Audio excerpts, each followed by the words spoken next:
Here we go on the Tatachikapika River. Where should we walk?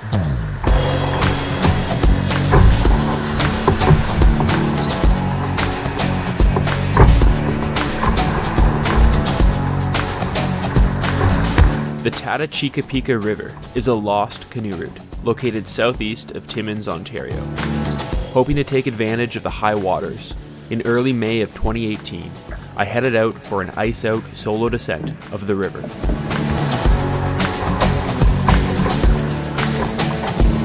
I was already able to run a couple nice sets of class 2, high volume, really pushy. The river is up really high, the ice just went out. There's a bit of snow on the opposite shore over there, some patchy remnants here and there too, and the rain, it's just pushing the levels right up.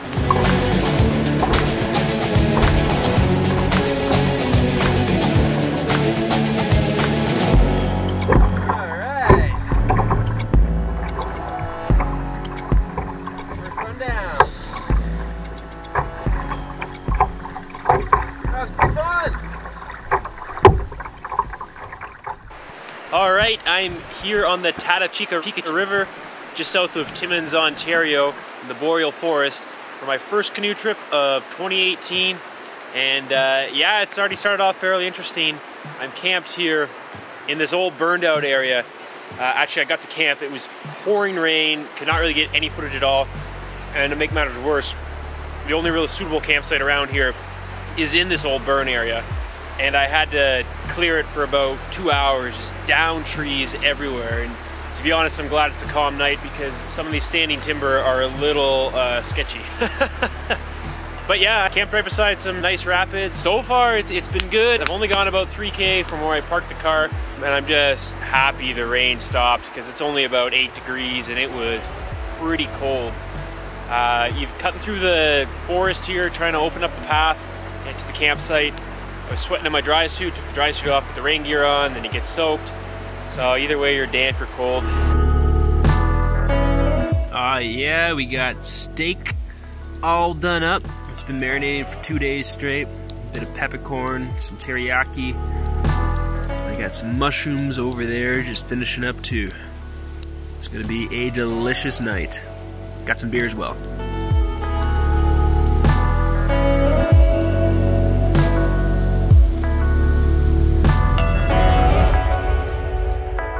Departing from Machesney, I would paddle north and downstream.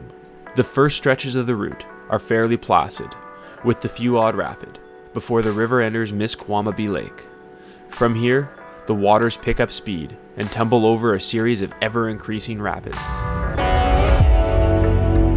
Known locally as the Red Sucker or the Lost River, the Tatachikapika contains over 30 sets of rapids. The majority of this route flows through the aftermath of a recent forest fire, making overland travel on old portage trails extremely difficult to locate and travel. Downstream of Horseshoe Rapids, the waters flow through the Barrens, a vast treeless expanse, before veering east and back out of the burnt area near Highway 144 and the takeout for my spring trip.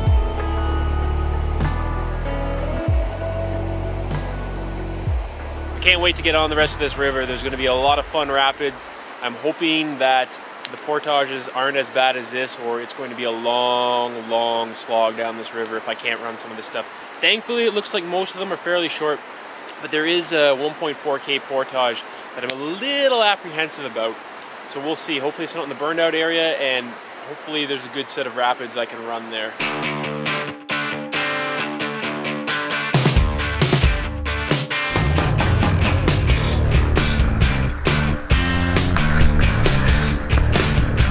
So this is definitely a lost canoe route, and the conditions of the portage live up to the name. After this fire went through, basically all the trails have almost disappeared. Every single year another windstorm comes through and more trees fall. It's just matchstick city around here. I can see some old tattered signs and a couple faint trails, but other than that, most of it's just swallowed up by the bush. Not solo. Definitely need a crew to come here and help clean up. I've done a bit of cleaning so far, but it would honestly take me a week to go through here as one person with a manual saw. Chainsaw would definitely be required, and a crew of 4 could probably get through here in a day or two, but yeah, it's nasty. thankfully I've been able to run most of the rapids today, and I don't have to push my way through the bush, because portaging through this is just nasty, nasty, nasty.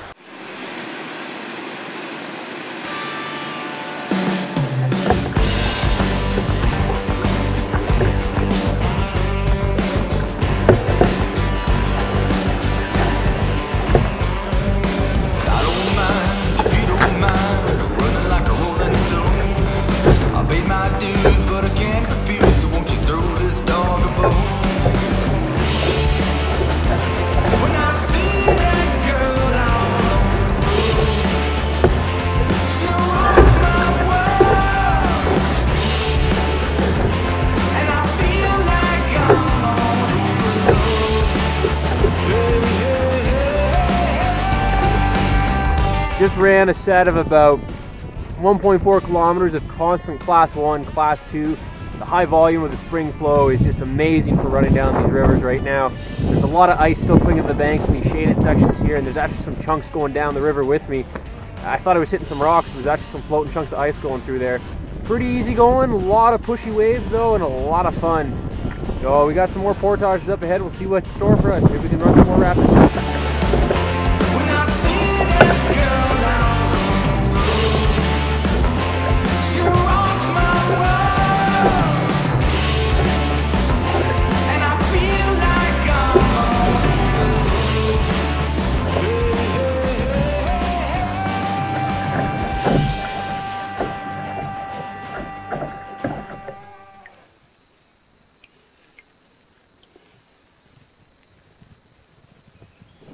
About thus far on my paddle, about 85% of the river has been burnt over. Makes for a really eerie and foreboding experience.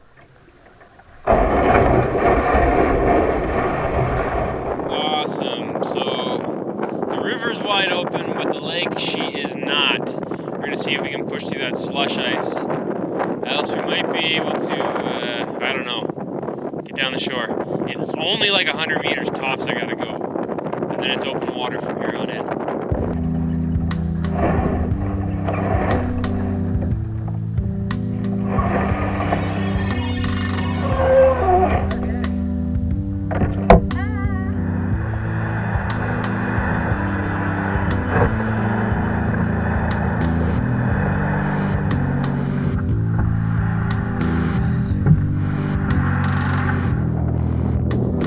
On ice right now. There's open water about, I don't know, 30 meters over that way. So it's pretty solid right here on the shore. It's about 4 or 5 inches. A little slushy on the top, so I'm going to take it really carefully. Just work my way down the shoreline here. Open water soon. We're getting there. Woo!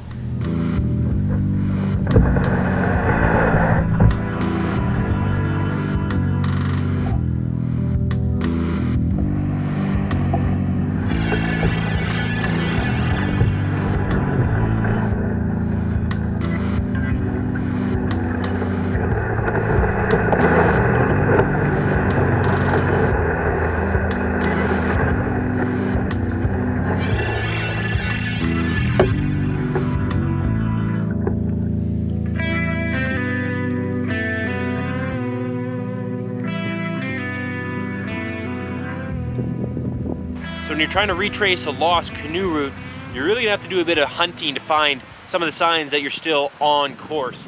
A lot of the old portage and campsite signs are gone. Most of the trails are decimated by blowdowns or wildfires, you name it, or just lack of use. So you gotta use a bit of sleuthing and detective work to figure out what's on the ground and if you're actually on the historic canoe route. Keep an eye out for nails that were nailed to trees. There might be old tattered pieces of signs that are still hanging to the trees, very tiny remnants of it. Old remnants of a sign right there. Pretty cool. Look for a small little indent into the ground where people have trodden over the years. You might see bits of rotting wood that have a slow depression. Even with roots, there might be a slight depression as trees bend away as well too from where people used to traverse the area. Look for small openings and look for old blazes as well. You might find newer ones and the old ones look like a gnarled, curled over spot, but it's essentially a spot on a tree that has been blazed, i.e. cut by an axe, tracks to kind of guide your way along on the portage trail. Rapids ahead. Yeah.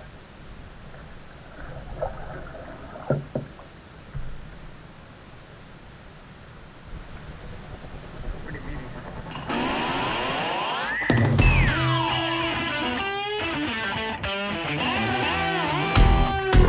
Center, left, right, big drop.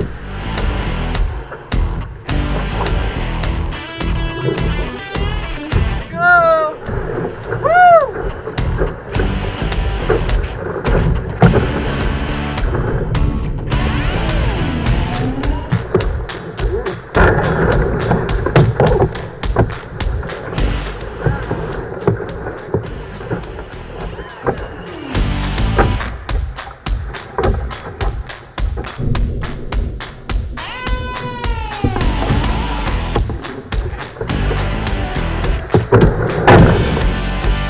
Last one was a little hairy.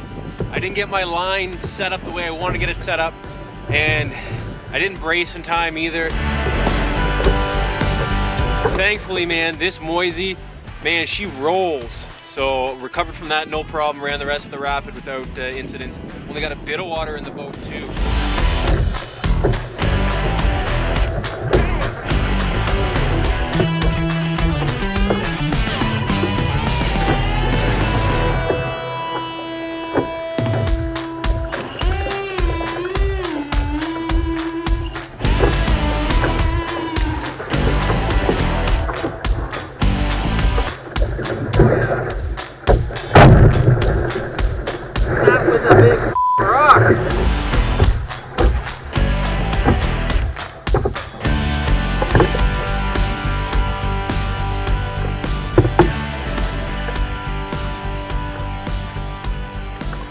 Okay, so we are here at camp for the night on day 2. I was able to run basically everything that was thrown my way today.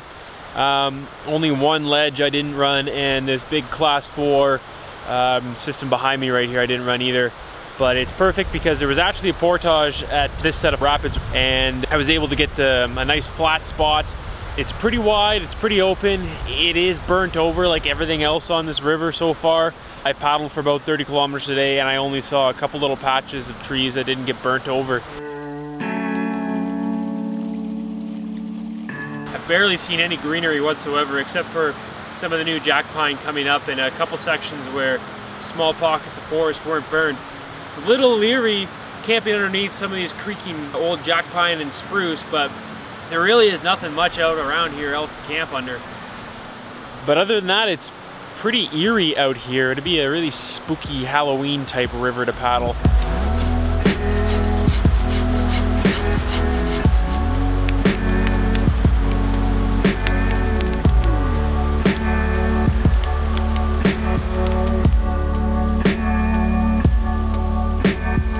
So there's some cool things at this campsite, like this old stovetop here, which I'm gonna use to cook up some vegetables for my curry tonight. It'll be pretty handy, actually. Check it out. You can hear it starting to sizzle now. Beauty. Look at that. We got corn on the go too. All right. Looking like an amazing evening here. Vegetables are steaming away. About to put some corn in there to roast too. Awesome.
Alright, so morning of day 3 here on the Tatachikapika River, and gonna make my way downstream to Highway 144 bridge where I've stashed my bike. So a little different self-shuttling this trip. I'm gonna paddle about another 22 kilometers and then I'm gonna hop on my bike and bike about 45k back to my truck. So hey, it's good training for adventure racing and it adds to the awesome wilderness adventure. This is an amazing route. I mean, it is a lost canoe route, and it is quite haunting with all these matchstick forests, all the dead trees, but it's pretty awesome. Some gnarly white water, great scenery, and it's just unique. You gotta do this route.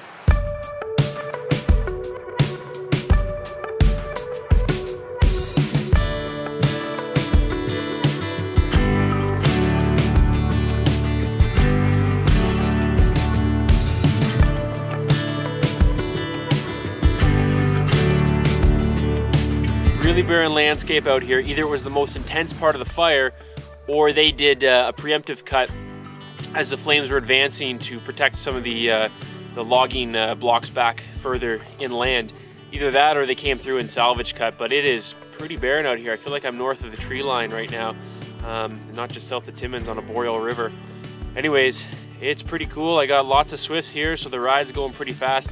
Pretty strong headwind though. I can actually like sit still in the moving water at times when the wind is blowing, so crazy day.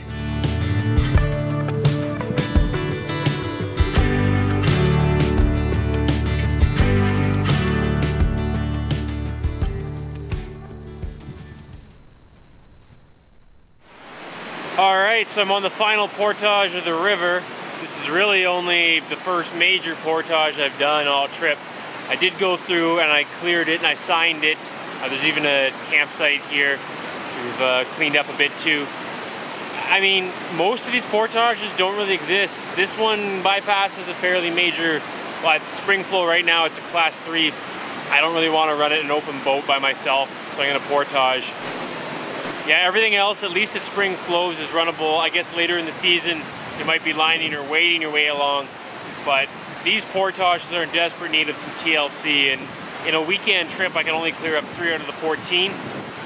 But the route is still doable in the current conditions. If you're gonna come through later in the season, you're not prepared to line or wade, you might be prepared for a bush slog.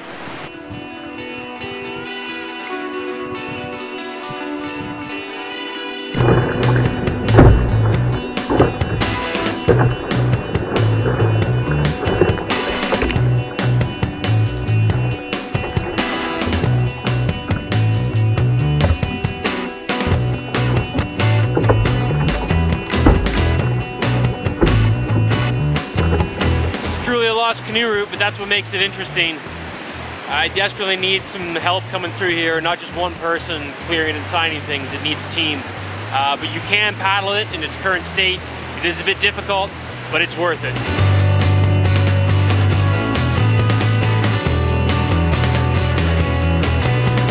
Well, it looks like we're finally out of the burn area on the Tatachikapika River. About 40 kilometers of paddling through burnt lands, and we finally get to some nice intact forest. Gorgeous.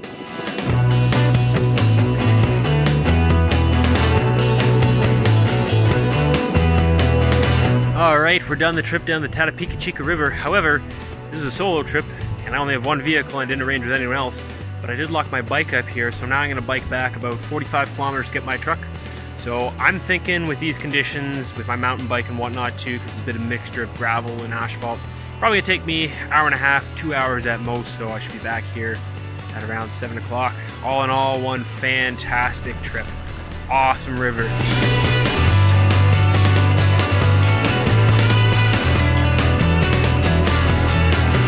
All right, back at the truck.